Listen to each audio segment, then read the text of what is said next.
Parfois c'est dur, dur de rester soi-même. Et on a peur, on ne voit que des... Bonjour à tous et bienvenue sur ma chaîne. Je vous retrouve aujourd'hui pour une nouvelle vidéo et ce sera une review DC Super Hero Girls avec Harley Quinn.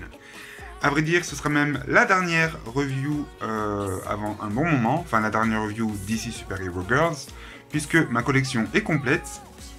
Donc va falloir maintenant que j'attende que les nouvelles sortent. Donc je vais vous passer vite fait sur la boîte, on la connaît déjà maintenant par cœur. Le logo DC Super Hero Girls, DC Comics, le fond de boîte qui représente le lycée, l'artwork ici d'Harley qui est vraiment super sympa.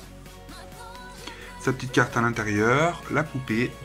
Sur le côté, son artwork avec son prénom. Et au dos, hop là, l'artwork d'Harley Quinn. Ici, le petit texte. Je vous laisse mettre pause pour le lire. Et ici, ses super pouvoirs et tout le blabla. Et les autres de la collection qu'on peut retrouver notamment en review sur ma chaîne. Je vais à présent la déboxer et passer tout de suite à sa review. C'est parti. Et me revoici avec Harley hors de sa boîte. Alors, pas de socle, puisqu'elle tient debout toute seule. Une petite carte, voilà, avec son artwork. C'est une experte en gymnastique et en acrobatie. Je vous laisse mettre pause pour lire le blabla. Du coup, d'ailleurs, en parlant d'artwork, j'avais jamais fait attention, pardon. Mais je trouve juste un petit peu dommage que la poupée n'ait pas une frange comme sur l'artwork.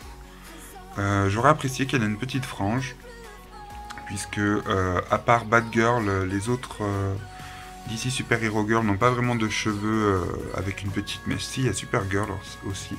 Une petite frange comme ça aurait été sympa.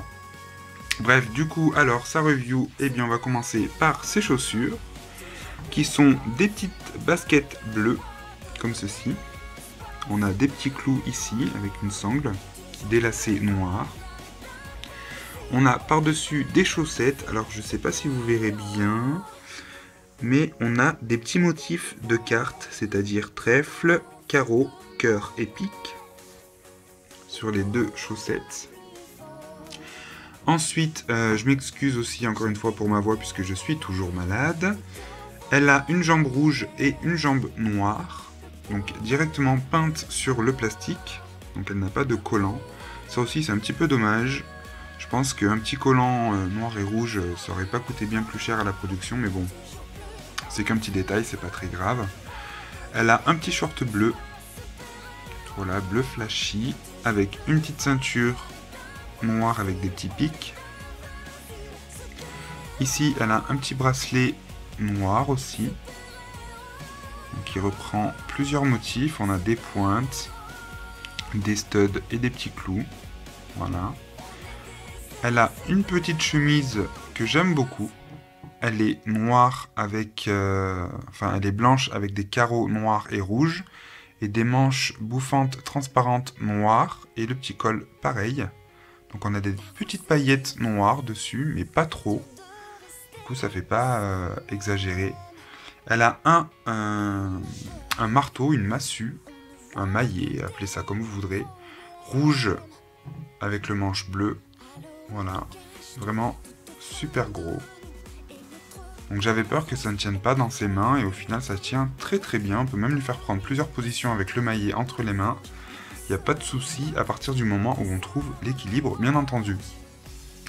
Son visage est une des parties les plus intéressantes puisque c'est la seule des DC Super Hero Girls à avoir un sourire ouvert, c'est-à-dire qu'on voit ses dents.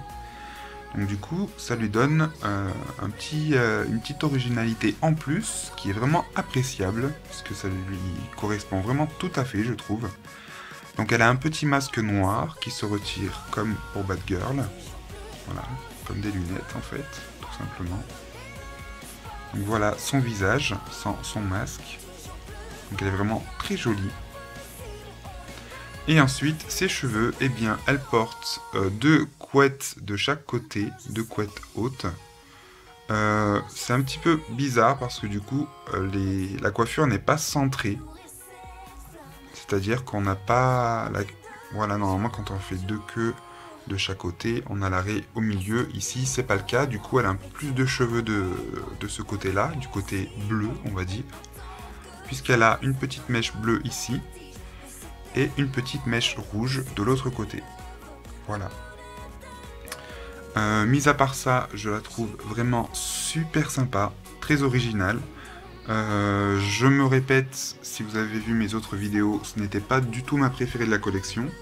D'ailleurs, Harley Quinn n'est pas un de mes personnages favoris dans les comics, dans les super-héros, etc.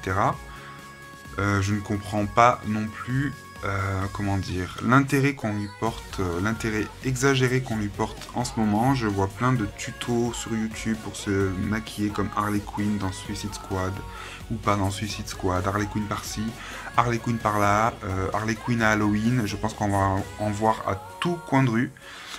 C'est un personnage que j'apprécie malgré tout, mais pas de là à en devenir dingue. Mais la poupée DC Super Hero Girls est vraiment super sympa et originale, donc je suis content de la rajouter parmi ma collection.